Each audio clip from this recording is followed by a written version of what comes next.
ये कहानी एक छोटे से गांव की है जहां एक गरीब किसान रहता था। उसका नाम रमेश था। रमेश के पास बहुत कम जमीन थी, जिससे वह अपनी और अपने परिवार की जरूरतें पूरी करने में मुश्किल महसूस करता था। फिर भी वह हमेशा अपने काम में जुटा रहता था, उम्मीद और कड़ी मेहनत के साथ। एक दिन रमेश की मुलाकात एक संत से हुई जो गांव से गुजर रहे थे।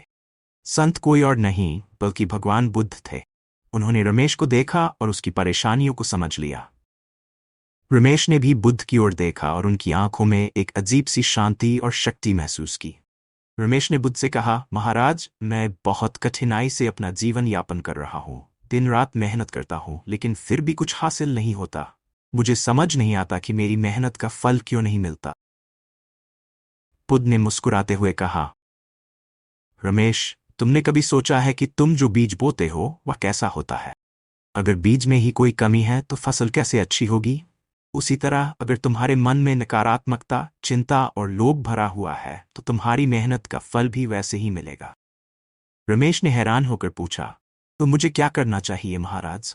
बुद्ध ने समझाते हुए कहा, सबसे पहले अपने मन को शुद्ध करो। जैसे एक साफ बर्तन में रखा पानी स्वच्छ और पीने योग्य होता है, वैसे ही शुद्ध मन से की गई मेहनत का फल हमेशा मीठा होता है। जब तुम किसी काम में लगो तो उसमें पूरी निष्ठा और ईमानदारी से लगो। अपने विचारों को सकारात्मक बनाओ। अपने दिल से हर किसी के लिए प्रेम और करुणा रखो। रमेश ने बुद्ध की बातों को ध्यान से सुना और सोच में पड़ गया। उसने महसूस किया कि वास्तव में वह अपने काम को सिर्फ दिखावे के लिए कर रहा था, लेकिन उसके दिल में हमेशा चिंता, लोभ और नकारात्मकता थी। उसने बुद्ध की बातों को अपनाने का निश्चय किया। अगले दिन से रमेश ने अपनी सोच और काम करने के तरीके में बदलाव लाया। उसने हर काम में पूरी निष्ठा और ईमानदारी से मेहनत करना शुरू किया।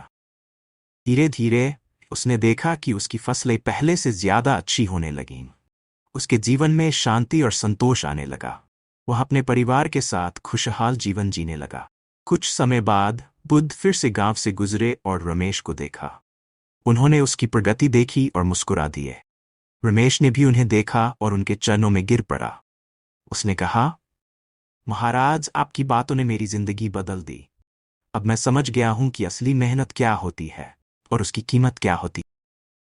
बुद्ध ने रमेश को आशीर्वाद दिया और कहा, जब भी तुम अपने काम में पूरी निष्ठा और शुद्ध मन से लगोगे, सफलता तुम्हारे कदमों में होगी।